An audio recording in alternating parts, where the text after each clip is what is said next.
देवर जाएंगे ना, देवर रुदल सब बात कहूंगी तो बेटा को जरूर मेला दिखाएंगे और लौटा करके भी लाएंगे मेला देखो। ठीक है, मैं देवर को बुलाती हूँ। देवर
साले को आँख निकाल लो है अभी।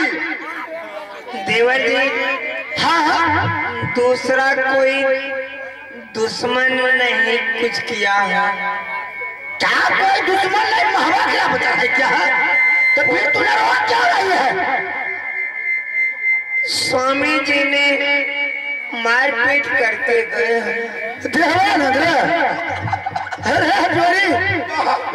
अरे भाई साहब ने मारपीट किया है। बता दिया बानन, इतना गुस्सियाना तो बेकार हो गया रे। बारे हमर तो कहे जो गुस्सा मुहिया गेले।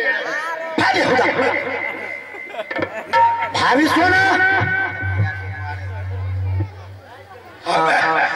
भाभी कौन है ये ना है? हाँ अबे हमने दौड़ ले लिए तो जोरी रे जोरी दौड़ ले लिए। हमरा तो खून गरम भा गेले, गुस्सा मुहिया। भाभी सोना यह बता किस कारण भाई साहब तुम्हें मारपीट किया है? ठीक ठीक ठीक। कारण ये इंदल कुमार जो है वह मेला जाने के लिए जा रहा था। क्या इंद्र कुमार सिंह? गंगा घाट श्रीपुर में पृथ्वीराज चौहान ने वह मेला लगाया है। हाँ? और वहाँ पर देश देश के वेश्या बंगाली मंगा करके वहाँ पर मेला लगाया। हाँ? बेटा इंदल को कौन क्या कह दिया, वह जबरदस्ती भागने लगा। स्वामी जी ने उनको हाथ पैर बांध करके बंगला पर चले। क्या भाई इंद्र कुमार सिंह भाई के पास गए थे ऑर्डर मांगने, ऑर्डर मांगने? हाँ हाँ। अगर भाई साहब ऑर्डर नहीं देने पर इंद्र कुमार सिंह भाग करके मेला जा रहा था, उस पर भाई साहब मारपीट करके दरवाजा पर बांध दिया था। हाँ हाँ। फिर क्या हुआ? इंदल कुमार हमको बुलाया। जब मैं आई, हाँ? बहुत रो रहा था बेटा, तो मैंने उनका बंधन खोल दिया। क्या तूने इंद्र कुमार सिंह को दरवाजा पर खोल दिया? हाँ, बंधन जो ही खोला। आहे भाभी सुन ला बदनामी के है बा, आहे खेती बिगड़ै छै बागी भांग बथुआ में, मुसरे बिगड़ै खेत खारिया, तोरा सर के तिरिया भाभी मेला बा। अरे फिर ले पड़े के काम लगे बाहर अला बला चल गए रे बच्चे। राती लोग के बच्चे, राती लोग के बच्चे मैंने जाने वो बच्चे बड़ी बड़ी भागी क्या चढ़ाई भोले वाला, क्या चढ़ाई वो मेले। अरे देवानंद चल भाई साहब से ऑर्डर लेकर के मेला चलना है। ठीक है चल निकल, आवाज दे भाई साहब को। देवर जी, हाँ? क्या आपका भाई साहब आपको ऑर्डर दे देंगे? हाँ भाई साहब से ऑर्डर लेकर के ही मेला चलेंगे। लेकर के चलेंगे? हाँ? मुझे तो विश्वास नहीं है। विश्वास नहीं है भाभी सोना, चाहे कर। क्या मैं जाऊँ? हाँ? आप ऑर्डर लेके जाएंगे? हाँ? ठीक है, मैं भी देख लेती हूँ। भैया सुनो हमारी ये बात, चले जाना बाबू रंग महल में। भैया सुनो हमारी ये बात, चले जाना रंग महल में। घर न पीते पलंग जमींदार, तुम करनिया ये रंग महल में। घर न पीते पलंग जमींदार, मैं सोना रंग महल में। अरे देवानंद चलावा दे भाई साहब को। ठीक है आया भैया सोना मायल हो बाबुआ, भैया गाड़िया हो रंग मोहलई में, सुना के आवाज भैया समना बाबा,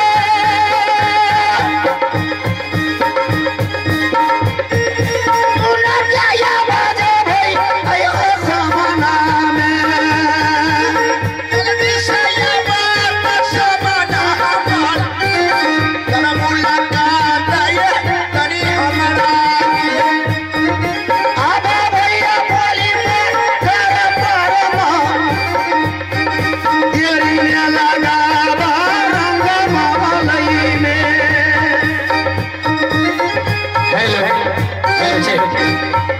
आइए बहुत बहुत शुक्रिया, धन्यवाद। आइए चलते हैं खामोश के जरा संगीतों के बाहर में देख लेते हैं शानदार सा चित्रहार, और उसके बाद बहुत डिमांड आया है और उसके बाद लेकर चलेंगे पाठ के दुनिया में।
विराम दिए थे वहीं से प्रोग्राम को आगाज करते हैं। आइए आप हैं हमारे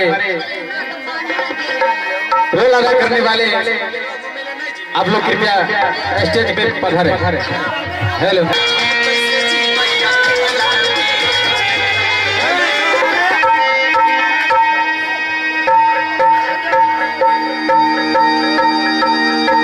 अरे जोड़ी चल भाई साहब को बात है। आया भैया सुना बा कहानिया हो हमार जल्दी से आवा हो कल पगला ओ भैया सुना भैया रबिया हो हमार जल्दी से आवा भैया या सजना सुना के या बाजा भैया सबला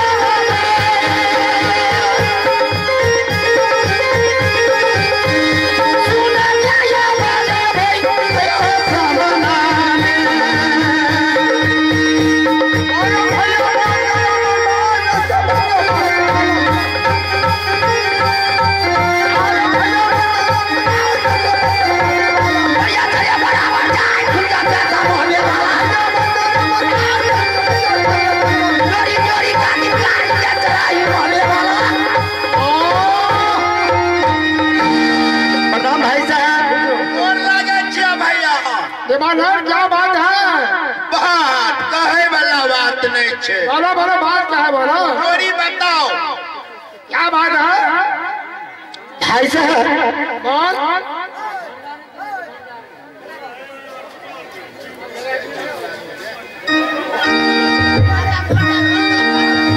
आप लोग ये बताइए, नाच देखिएगा या ऑर्केस्ट्रा देखिएगा वो बताइए। डांस देखिए नाच। यहाँ पे पीछे में हल्ला कर रहा है, बंद कीजिए उसको।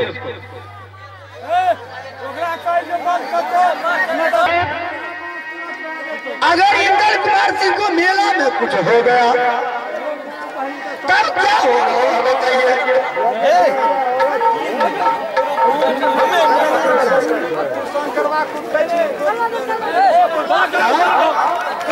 ऐसा अगर मेला में कुछ हो जाएगा इंद्र कुमार सिंह को कितने बात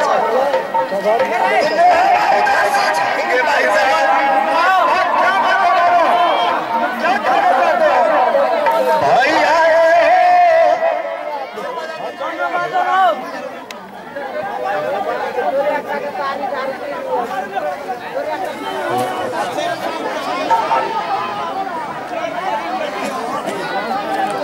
तुम्हारा किला उदासी छाएंगे भाई साहब। वो बात सकता है कुछ होगा तो उदासी होगा।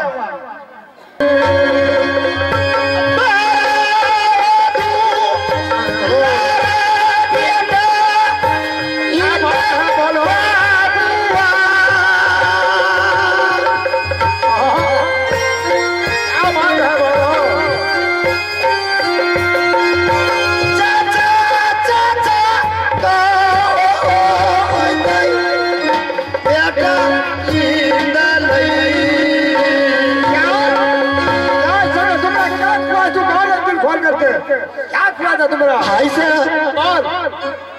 इंद्र कुमार जी को पोष आपने पैदा किया है, पोष पाल के जवान उदय सिंह को हम किया है। अच्छा अगर इंद्र कुमार सिंह को कुछ हो जाएगा तो उदय सिंह मर जाएगा।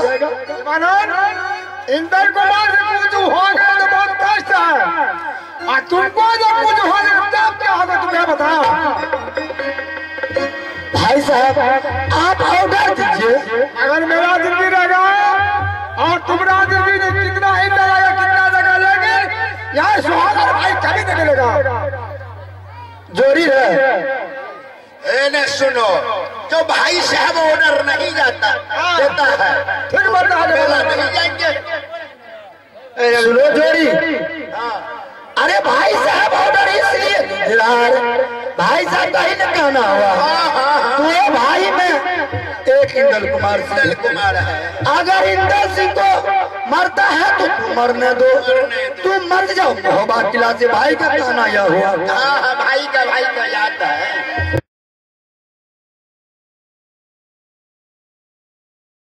भाई साहब ने 4 साथ किया है। क्या आपके साथ 4 साथ किया है? हाँ। क्या क्या सच किया है चाचा जी?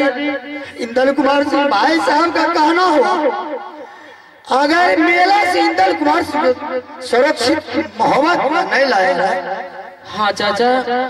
तो घर की पश्चिम 7 कोठी बांस है, हाँ। और टोटल बीन से कटवा करके बांस फट्ठा चिरवा करके तुम्हारे बदन पर तोड़ाया जाएगा। क्या इतना बड़ा शर्त रखे है पिताजी? ये भी मंजूर किया। क्या आपने इसको भी स्वीकार कर लिया है चाचा जी? अगर उससे उदय सिंह तुम बच गया तो गजमोहनी हाथी बंधी हुई है दरवाजा पर, उसके पार में बांध के रहड़ी की खुट्टी में तुमको घिसियाया जाएगा। क्या आपने इसको भी स्वीकार कर लिया है चाचा जी? ये भी मंजूर किए इंदल कुमार। अगर उससे तू बच जाएगा, 80 मन करवा का तेल कराह में कड़क रहा है, उसमें तुमको जिंदे फेंक दिया जाएगा। क्या चाचा जी इसको भी आपने स्वीकार कर लिए हैं? ये भी मंजूर किए। कहा भाई साहब, अगर उससे तुम बच जाएगा, अगर अपने हाथ से हम शीघ्र फांसी तुमको खींच लेंगे।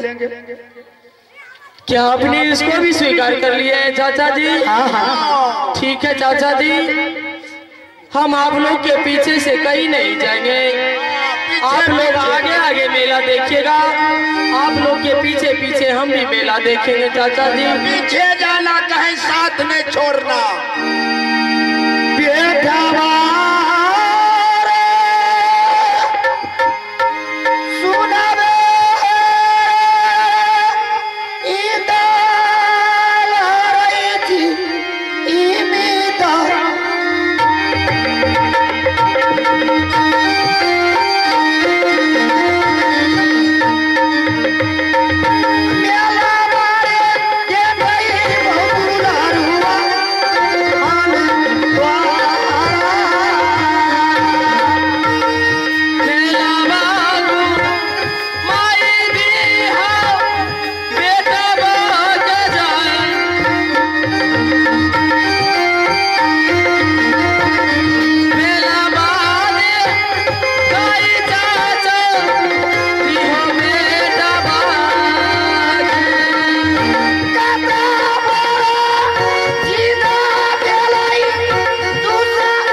चाचा जी देर किस बात का?